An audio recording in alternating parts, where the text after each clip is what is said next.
Managing director and CEO हमारे साथ जुड़ रहे हैं, जो अपने साल के हाई पे भी पहुंच गई है। और ना केवल साल की हाई पे पहुंची है, बल्कि सरकारी बैंकों की लिस्ट में अगर आप देखेंगे तो उसका नाम बड़ी इज्जत से लिया जाता है। बैंक ऑफ बड़ौदा के हमारे साथ संजीव चड्ढा हमारे साथ जुड़ चुके हैं। संजीव जी, बहुत बहुत शुक्रिया। First of all thank you very much समय देने के लिए। मैं आपको ज़रूर बधाई देना चाहूँगा। एक तो आपकी कंपनी का जो शेयर है सर, वो साल के उच्चतम स्तरों पर पहुंचा है। मैं जब आपके बैलेंस शीट्स और अलग अलग चीज़ें हम खंगाल रहे थे, तो बहुत बेहतरीन तरीके से आप अपने बैंक को चला रहे हैं और काफ़ी अच्छे से हम देख पा रहे हैं उसमें तरक्की भी हो रही है। सर, ये आगे भी यही सिलसिला जारी रहेगा आपके क्रेडिट ऑफ टेक के बढ़ने का और चीज़ों के और सुधरने का? बहुत बहुत शुक्रिया। पहले तो आपको भी बहुत बहुत बधाई। ईटी नाउ स्वदेश के 1 साल पूरा करने पर आप निश्चित रूप से एक ही साल में जो आपने प्रगति की है, तो मेरे विचार में वो बैंक की प्रगति से भी कहीं बेहतर है। और क्योंकि यदि हम आज की स्थिति को देखें, तो भारतीय बाजार जो है बहुत ही रिजिलियंट रहा है। और उस रेजिलियंस का कारण ये है कि हमारे बहुत ही जो निवेशक हैं, जो रिटेल इन्वेस्टर्स हैं, वो इस बाजार में आ पाए हैं। और उनका इस बाजार में आना, आप जैसे जो चैनल्स हैं, जो एक रिस्पॉन्सिबल जर्नलिज्म करते हैं, एक जिम्मेदार पत्रकारिता का जो उदाहरण है, उनका बहुत ही उनकी एक अहम भूमिका रही है। तो मेरी ओर से आपको, आपके दर्शकों को बहुत-बहुत बधाई हो। और मुझे पूर्ण विश्वास है कि आने वाले सालों में भी आपकी जो भूमिका रहेगी हिंदुस्तान के बाजार के विकास में, अर्थव्यवस्था के विकास में, वो ऐसे ही बनी रहेगी। जहाँ तक बैंक ऑफ बड़ौदा का प्रश्न है, तो आपका कहना बिल्कुल सही है कि गत वर्ष जो हमारे लिए बहुत ही अच्छा रहा था। और इसके कई कारण हैं। कुछ तो इस कारण से कि हम एक कॉर्पोरेट बैंक हैं, और जो कॉर्पोरेट ट्रेड साइकिल है, उसमें बहुत सुधार हुआ है। कॉर्पोरेट इन्वेस्टमेंट भी बढ़ रहे हैं, परंतु उसके साथ-साथ जो हमारे पहले एनपीएस की समस्या थी, वो अब अधिकांशतः हमारे पीछे है। दूसरा ये कि रिटेल ग्रोथ बहुत अच्छी रही है। यदि हम गत तिमाही की बात करें, तो हमारी ऑर्गेनिक रिटेल ग्रोथ लगभग 23% के आसपास थी। ओवरऑल लोन ग्रोथ 18% के आसपास थी। और क्योंकि ये जो लोन ग्रोथ है, ये ब्रॉड बेस्ड है, इसमें जो है समावेश है कॉर्पोरेट सेक्टर का भी और रिटेल सेक्टर का भी। और जहां तक अगर हम कॉर्पोरेट की बात करें, तो उसमें जो सुधार की प्रक्रिया है, तो मेरे विचार में अभी आरंभ हुई है।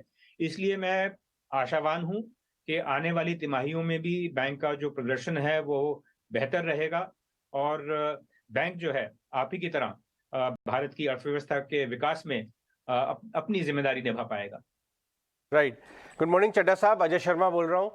चड्ढा साहब, मैं आपको एक फीडबैक देना चाहूँगा। हाल ही में मैं कुछ हफ्तों के लिए लंदन यात्रा कर रहा था, और वहाँ मैं बहुत बड़े बड़े जिसे कहते हैं ब्लू ब्लडेड इन्वेस्टर्स, जो इंडिया के बड़े फाइनेंशियल इंस्टीट्यूशन इन्वेस्टर्स हैं, एफआईआईज हैं, और कई बार चर्चा में बीओबी का जिक्र आया जब पीएसयू बैंक्स पे वो लोग पॉजिटिव होते जा रहे हैं, और आपके बैंक के ऊपर बहुत ही पॉजिटिव फीडबैक आया, जो कि लास्ट 3-4 क्वार्टर्स के ऑपरेटिंग मेट्रिक्स में एकदम बहुत ज़्यादा विजिबल भी है।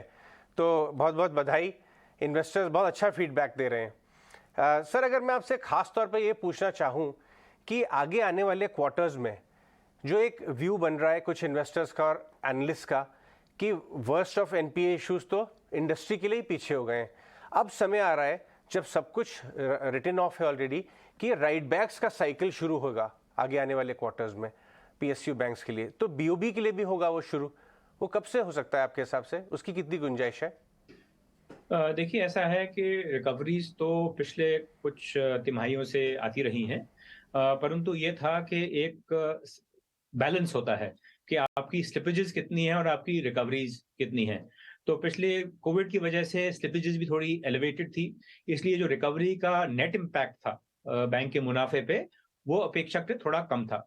परंतु अब जब हम कोविड के इम्पैक्ट से बाहर आ रहे हैं, तो जो भी हमारी रिकवरी साइकिल होगी, उसका नेट इम्पैक्ट जो है हमारे पीएनएल पे बेहतर रहेगा। और उसका जो है सीधा अगर हम एक मापदंड माने, तो वो बैंक की क्रेडिट कॉस्ट है। कि नेट बेसिस पे आपकी, अगर हम स्लिपेजेस को एक तरफ रखें, उस पे प्रोविजनिंग को एक तरफ रखें और रिकवरी को दूसरी तरफ रखें, तो नेट इम्पैक्ट जो है वो बैंक की क्रेडिट कॉस्ट में ज़ाहिर होता है। तो यदि आप देखेंगे, तो कोविड के चलते हुए भी बैंकों की क्रेडिट कॉस्ट और खासकर बीओबी की क्रेडिट कॉस्ट पिछले तिमाहियों में काफी कम हो गई है।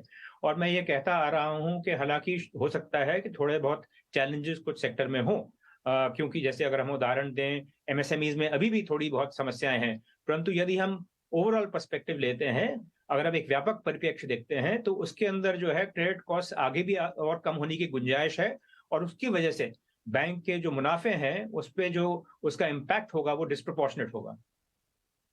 राइट, जी बिल्कुल। चड्ढा साहब, ये बताइए कि आगे आने वाले क्वार्टर्स में अब हम लोग अगर थोड़ा बड़ा तस्वीर लें, मैं एकदम immediate near term quarter to quarter minute performance की बात नहीं कर रहा हूं, क्योंकि आपने पूरा शिप जो है टर्न तो कर दिया है, राइट डायरेक्शन में जा रहा है, लोन ग्रोथ, ऑपरेटिंग मेट्रिक्स वगैरह।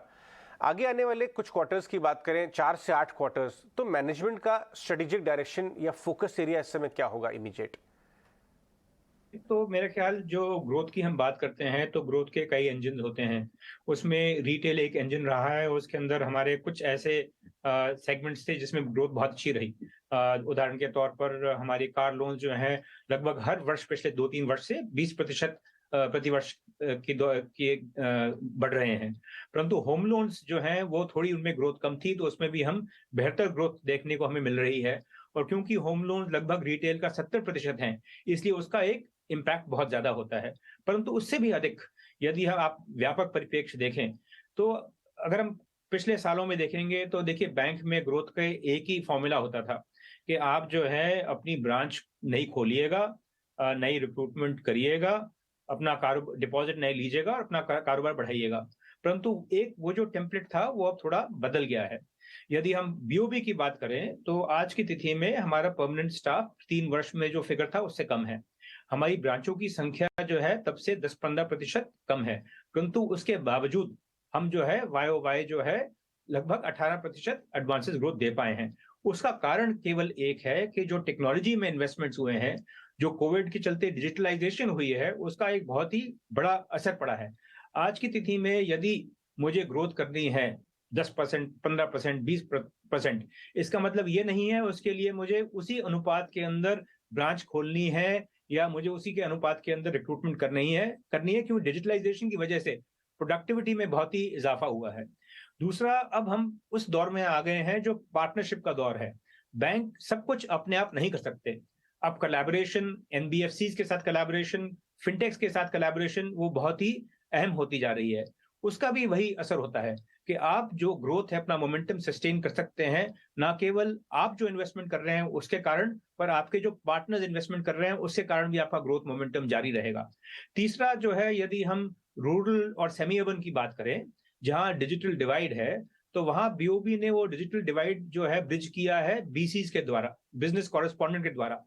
आज से 3 वर्ष पूर्व हमारा जो अनुपात था बीसीज का और ब्रांच का, वो 2 वर्सेस 1 था। हर एक ब्रांच के लिए हमारे 2 बीसी थे। आज की तिथि में इस वर्ष के अंत तक वो अनुपात हो जाएगा 1 और 5। हर एक ब्रांच के लिए हमारे 5 बीसी होंगे। इसका मतलब यह है कि हमारे रूरल और सेमी अर्बन मार्केट्स में हमारी जो सर्विसिंग कॉस्ट है वो कम हो जाएगी, और एक ये स्केलेबल मॉडल है और फ्लेक्सिबल मॉडल है। तो मेरे विचार में ये बहुत ही बड़े इंजन्स हैं, जिसकी वजह से आगे चलते हुए मीडियम और लॉन्ग टर्म में बैंक की ना केवल ग्रोथ अच्छी होगी, परंतु उस ग्रोथ की वजह से जो बॉटम लाइन पे इंपैक्ट होगा वो डिस्प्रोपोर्शनेट होगा। राइट, ऑल राइट चड्ढा साहब, बहुत बहुत शुक्रिया आज हमसे बात करने के लिए और अपनी स्ट्रैटेजी शेयर करने के लिए। आज आप जब हमसे बात कर रहे हैं, मैं आपको बता दूं कि आपका स्टॉक 52 वीक हाई पे है। उन्हें रिटेल, एचएनआई और इंस्टीट्यूशनल इन्वेस्टर्स का बहुत पॉजिटिव फीडबैक आपके परफॉर्मेंस और लीडरशिप को मिल ही रहा है। स्पेशली बीओबी वर्ल्ड, जो आप पीछे बीओबी वर्ल्ड का ये बैनर लगा हुआ है, इसमें काफ़ी अच्छा काम हो रहा है, नो डाउट अबाउट इट। बहुत बहुत शुक्रिया आज हमसे बात करने के लिए ईटी नाउ और ईटी नाउ स्वदेश की तरफ से धन्यवाद।